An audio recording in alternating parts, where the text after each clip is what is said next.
नाजरीन कराम, मोहतरम मोहतशम, काबिल एहतराम ज़ीवकार दोस्तों, अस्सलाम वालेकुम।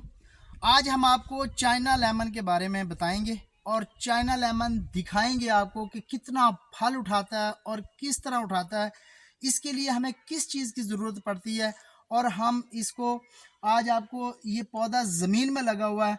अब मैं दिखाता हूँ आपको ज़मीन में लगा हुआ पौधा। ये देखिए कितनी फ्रूटिंग है इसके ऊपर, कितना इस पर फल लगा हुआ है। तो इस फल लगने की वजह क्या है? पानी इसकी इशू नहीं है, इसका इशू इसका सेहतमंद होना है। और इस सेहतमंद होने के लिए इसको किस चीज़ों की ज़रूरत पड़ती है, वो चीज़ें हम आपको बताएंगे आज। तो नाज़रीन कराम, जब आप लेमन का पौधा लगाते हैं ना, तो सबसे पहले आपने ये करना है कि मिट्टी जो है ना वो बहुत अच्छी होनी चाहिए। लेमन के लिए मिट्टी बहुत अच्छी होनी चाहिए ताकि हमारा पौधा जो है ना वो रूट्स डेवलप करे, तो बेहतरीन उसकी जड़ें जो आगे सरवाइव करें। तो इसलिए पौधे को मिट्टी का आपने ख़ास ख्याल रखना है। दूसरा ये कि पानी जब इसका होता है ना, तो इसको ओवर वाटरिंग आपने बिल्कुल नहीं करनी। जब मिट्टी खुश्क हो जाए आपने उस वक़्त पानी देना है। और पानी जब आप इसको बार बार आपने 15 दिन या 20 दिन के बाद गोडी करनी है। और इसी तरह आपने गोडी करके इसको इसके अंदर आपने किन चीज़ों का इस्तेमाल करना है।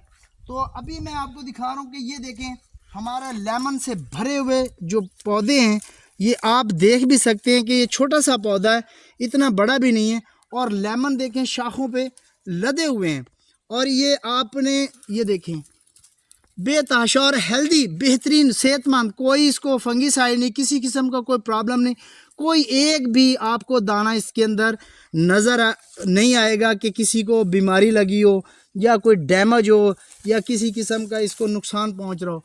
तो अल्हम्दुलिल्लाह हमारा जो लेमन है वो बड़ा ज़बरदस्त है। दूसरी बात ये देखें, हम नीचे दिखाते हैं, हम इसकी हम गोडी करते रहते हैं। गोडी करने की वजह से इसकी ज़मीन की जो मिट्टी है ना वो बड़ी ज़बरदस्त है, ये देखें। और इसी तरह आपने मुसलसल इसकी गोडी कम से कम 4-4 इंच जो है, ज़मीन में पौधा लगा तो 4-4 इंच इसकी गोडी करनी है। दूसरी बात, आजकल जो नवंबर दिसंबर चल रहा है, नवंबर दिसंबर के अंदर आपने इसको राख जिसको कहते हैं वुड ऐश, उसका इस्तेमाल करना। वुड ऐश अगर आप डालेंगे ना तो वो उसके अंदर पोटाशियम होती है, उसके अंदर सल्फ़र होता है और यकीन जाने कि वो बहुत गर्म भी होती है, ज़मीन को गर्म रखती है। और इसके रूट्स जो है ना वो आगे बहुत तेज़ी से सर्वाइव करते हैं राख डालने की वजह से। अगर आप इसमें राख का इस्तेमाल करेंगे पौधों में, देखिए मैं आपको सिंपल सी एक मिसाल देता हूँ। हम लहसुन लगाते हैं, लहसुन में नवंबर दिसंबर के अंदर हम जो राख डालते हैं लहसुन में, तो उसका जो नीचे बल्ब होता है वो अच्छा खासा हेल्दी होता है। और बल्ब डालने की से राख डालने की वजह से ही आपका जो बल्ब है ना लहसुन का वो मोटा होता है। तो जितने भी आपके फ्रूटिंग वाले प्लांट हैं आप उसमें राख का इस्तेमाल करेंगे, वुड ऐश डालेंगे ना, या गोबर के जो जलाते हैं देहातों में उसका भी आप उपलों की, यानी कि उपले होते हैं, वो गोबर के उपले बनते हैं और उसको भी लोग जलाते हैं और उसके बाद उसकी राख बनती है। तो वो भी अगर आप इन दरख्तों में, पौधों में या फ्रूटिंग वाले जितने भी आपके प्लांट है उसमें राख का इस्तेमाल करेंगे तो आपकी ये जो मिट्टी है ये बहुत ज़रखेज़ होगी और नरम भी हो जाएगी और इसको गर्माइश भी मिलेगी। और इस तरह आपके पौधे को फ्रूटिंग बहुत ज़्यादा होगी। फ्रूटिंग के लिए आपको प्रूनिंग करना भी बहुत ज़रूरी है। आप जैसे ये फल ख़त्म होगा हमारा दिसंबर में, इसकी हल्की हल्की प्रूनिंग कर दें। इसकी फिर आपकी मार्च अप्रैल के अंदर बहुत ज़्यादा ब्रांचेस जो है ना वो निकलेंगी और इस तरह आपकी फ्रूटिंग ज़्यादा होगी। दूसरी बात ये है कि देखें जिस पौधे के ऊपर या जिस शाख के ऊपर आपका लेमन लग जाता है ना उस पे लेमन नहीं लगता। यहाँ से नई ब्रांचें इसकी निकलेंगी तो आपका मज़ीद जो फ्लावर है और मज़ीद जो फल है वो आएगा। जिस शाख के ऊपर आपका एक दफ़ा फल लग जाता है उस पे दोबारा फल नहीं लगता। यहाँ से दोबारा इसकी ब्रांचेस निकलेंगी, उसके ऊपर फ्लावर आएगा, उसके ऊपर आपका फ्रूट लगेगा। तो आपको इसकी प्रूनिंग करनी बहुत ज़रूरी है। तो आप देख भी रहे हैं हमारे पास ये अल्हम्दुलिल्लाह मैं और भी आपको पौधे दिखाता हूँ लेमन के, लेकिन इसके लिए ये है कि आप इसका इस्तेमाल करें। और दूसरा कि आप इस पे जो फंगीसाइड है ना, आप फंगीसाइड का इस्तेमाल करें। जैसा कि आप घर के अंदर सिरका होता है और नीचे हल्दी का इस्तेमाल करें, ताकि इसमें इंसेक्ट्स वगैरह जो होते हैं, कीड़े मकोड़े जो हैं वो ना आए। और उसे जो हल्दी से ना, पिसी हुई हल्दी अगर आप डालेंगे उससे इसको फंगस नहीं लगती। फंगस ना लगने की वजह से आपका पौधा सेहतमंद भी रहेगा। तो उससे चूंटियाँ वगैरह, उससे कीड़े मकोड़े वो भी दूर रहते हैं। तो अगर आपके पास अंडे के छिलके हैं, अंडे के छिलके हैं तो वो ज़रूर डालें। उससे छिपकलियाँ, ये दूसरी चीज़ें ये दूर रहती हैं गमलों से। और इसी तरह आपका जो फ्रूट है ना, और पौधा महफूज रहेगा। तो इससे देखिए बाज़ दफ़ा फ्रूट फ्लाई डंग भी मार देती है, उससे आपके पौधे और फ्रूट को नुकसान पहुंचता है। फ्रूट को नुकसान पहुंचने की वजह से आपका सारा फ्रूट ज़ाया हो जाता है। अमरूद को भी, माल्टे को भी, फिर लेमन को भी, जितने भी आपके फ्रूट वाले पौधे हैं उनको अगर फ्रूट फ्लाई डंग मारती है या उस पर हमला करती है, तो फिर उसके लिए आपको ग्लिसरीन और बक्स लेने पड़ेंगे। ग्लिसरीन आप रुई में लगा के बक्स के अंदर रख दें, उसमें आपके वो जो फ्लाई होती है वो ट्रैप हो जाती है। और ट्रैप होने की वजह से फिर वो हिजरत कर जाते हैं, कुछ ट्रैप हो जाते हैं, कुछ हिजरत कर जाते हैं। तो इस तरह की चीज़ें जो छोटी छोटी आप करेंगे तो आपका गार्डन महफूज रहेगा और इंशाल्लाह इस तरह आपके पौधे भी सेहतमंद रहेंगे। दूसरा ये है कि अगर आप नवंबर दिसंबर में गोबर खाद का इस्तेमाल करेंगे, फ्रूटों में, फ्रूट जितने भी फ्रूट्स हैं उसमें गोबर खाद का इस्तेमाल करेंगे, वो अच्छा है। लेकिन ताज़ा जो है ना काऊ डंग, वो बिल्कुल इस्तेमाल नहीं करना। उससे आपके दीमक लगने का ख़तरा होता है।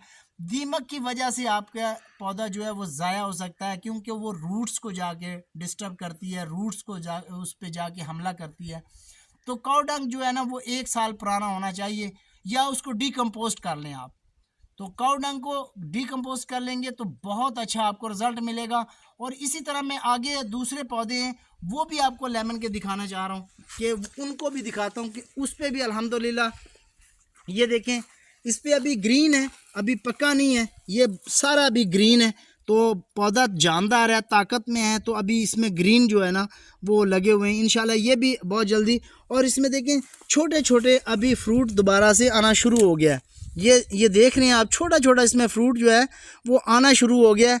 तो ये हम इसको इंशाल्लाह दिसंबर के एंड तक जो है ना प्रूनिंग कर देंगे। इसका सारा फ्रूट जो है ना, ये देखें फ्लावरिंग, वाओ।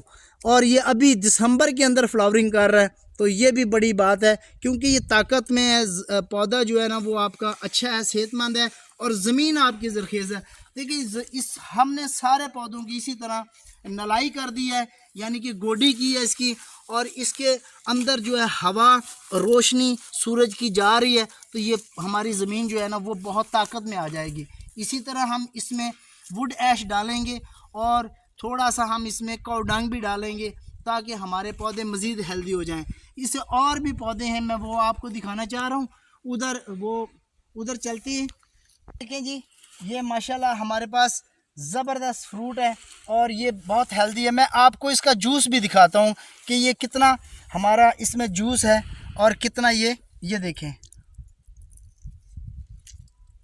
आप देख रहे हैं कि कितना ज़बरदस्त इसमें जूस है। हालांकि ये बेहतरीन लेमन हमारा जो है ना वो तैयार हुआ है, ये देखें।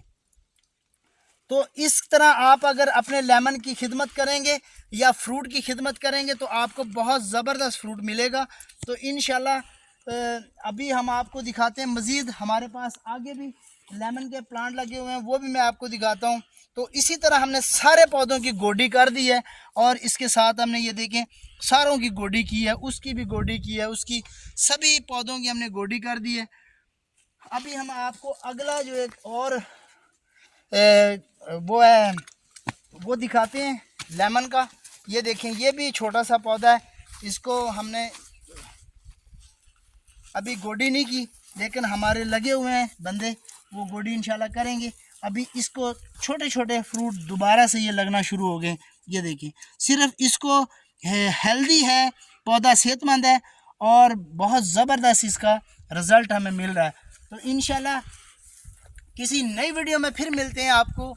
तब तक के लिए इजाज़त दीजिए। फ़ी मानुल्लाह। अल्लाह आप सबका हामी व नासर हो।